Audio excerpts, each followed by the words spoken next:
For Mighty Mouse, it does not make any sense. Why? TJ doesn't even have the belt. It's not a super fight. Super fights equal super money. It's not a needle mover, unfortunately. I would love to see the fight. It's a ridiculous fight. So what is has Mighty Mouse said no to it? Is that He what happened? straight up was like, ain't happening. Wow. The UFC wants it to happen. He's like, no, I'm good. It ain't happening. Ray Borg's the next contender. Isn't that interesting that he can make those calls too? I mean, it's one of those weird things. It's like in boxing, you have mandatory challengers, and then then you try to make super fights. In the UFC, it's like they're like, hey, we've got a fight for you, and he's like, I'm the champ. Well, but it's rare, right? Like if you only had one title defense, UFC like, you better get the fuck up there and play with us. You know what I'm saying? It is. But it's a clusterfuck because right now, like you have to have order. Like I'm all about super fights, but you have to have order. Otherwise, think about if TJ went down there, then what happens with the Cody Garbrandt fight? What happens with DJ? Right. You know what I'm saying? But this Conor McGregor kind of phenomenon, everyone's trying to do it. Yeah. Well, I think TJ just went through a huge camp, and he wants a fight. I mean, he's gone through this giant camp, getting ready for Cody. Oh, I get it. And, Cody, they were trying to pressure him to fight. They even sent him down. I don't know why they sent him down to Germany. They sent him to Germany to get the same shit you can get in Santa Monica. How weird is that? Well, Dana doesn't believe that it's the same, and I don't understand that. So what is wrong with Cody? He's got a back issue? Yeah, he's got a back issue. What is it? Do we know? He's got something with his disc. And he needs time off. He needs spinal decompression, and he's got the Regenikine. He went and got a full treatment. They say he'll be ready by September, October. Yeah, maybe. You gotta wait, maybe, but you have to absolutely make sure it heals first. I sent him a bunch of information. I sent him the reverse hyper machine. Sent him some stuff on spinal decompression, and he's also talking to Dr. Davidson, who they're starting to do some stuff. Brilliant. He's brilliant. They're starting to do some stuff now in the UFC where they're the stem cell doctors are now going to inject stem cells into discs, and they're going to regenerate disc tissue. That's cool. It's amazing.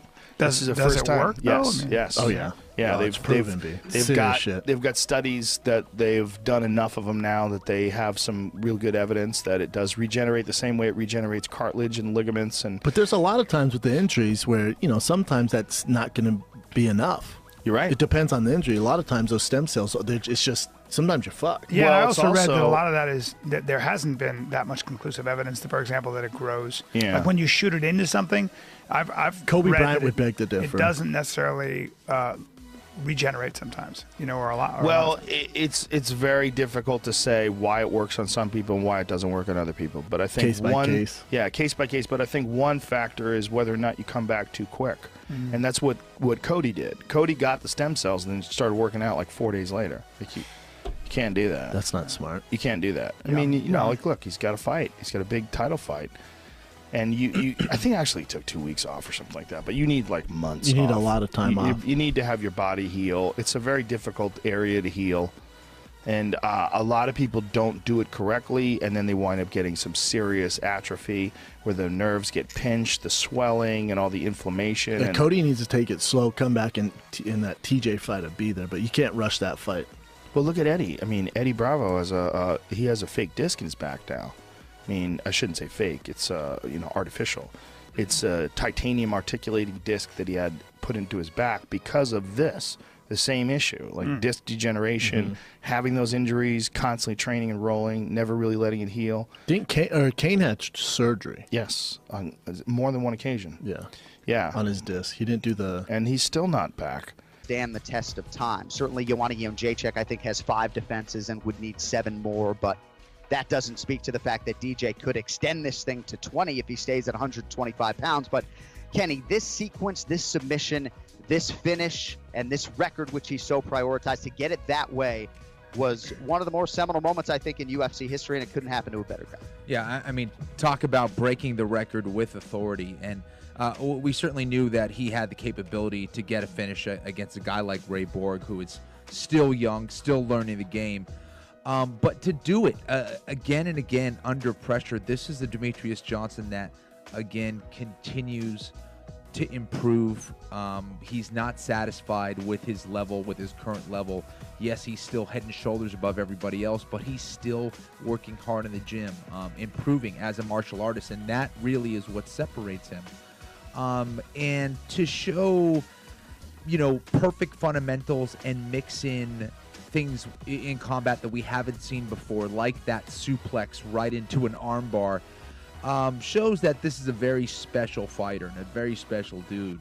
And it's an absolute honor to see him work. This is a guy that truly has no weaknesses. And I mean, for Greg Jackson and Mike Wigglejohn and any camp really that tries to prepare for someone like Demetrious Johnson, and it must give him fits and headaches. Just try to figure out what the hell you have to do to beat that guy. You need to have an insane skill set, but also have the experience to go out there and execute. And Demetrious Johnson, because he has such an advantage when it comes to experience and his skills and his confidence, his mental approach, and the fact that he's surrounded by excellent coaches, just makes that extremely difficult. And we were kind of comparing his title run to other greats like Muhammad Ali and even to the great Joe Louis, who I think defended his belt 23 times. And he absolutely has the ability to do that. If he really wanted to stay in the game for that long, I believe he's one of the few who could actually reach that milestone. So Demetrious Johnson, again, just showing everybody why he is the best pound-for-pound fighter on the planet. And props, as you sort of alluded to there, to Matt Hume and his striking coach, the unheralded Brad Kurtzen, who have just done a tremendous job. And in terms of the strategy and game planning, right, they wanted him bigger and stronger for Wilson Hayes. They tie-clinched the hell out of John Dodson, right? This Jackson Wink camp, Kenny, has now thrice failed to solve Demetrious Johnson. I know Dodson came close, I believe, on one occasion. But absolutely remarkable what this fighter has been able to accomplish in modern-day mixed martial arts. And I know some people are going to denigrate the level of competition, and I'm not going to sit here with a hot microphone and compare his strength of schedule to John Jones's. But I also think people take that a little bit too far, right? I mean, he disposed of an Olympic gold medal wrestler on the feet in a couple minutes, right? Cejudo, I think, is an entirely different animal right now, and were he to get through Sergio Pettis in current form, that's a fight that I would like to see. Joseph Benavidez was no slouch on either occasion when Demetrious Johnson fought him. John Moraga, I think, showed you this weekend how the improvements that he has made since fighting Demetrious Johnson and taking out the very highly thought of Magomed Bibulatov. But Kenny, that's really the only knock, right, is people who, first of all, love to cut a guy when he's up to begin with and try to bring him back down.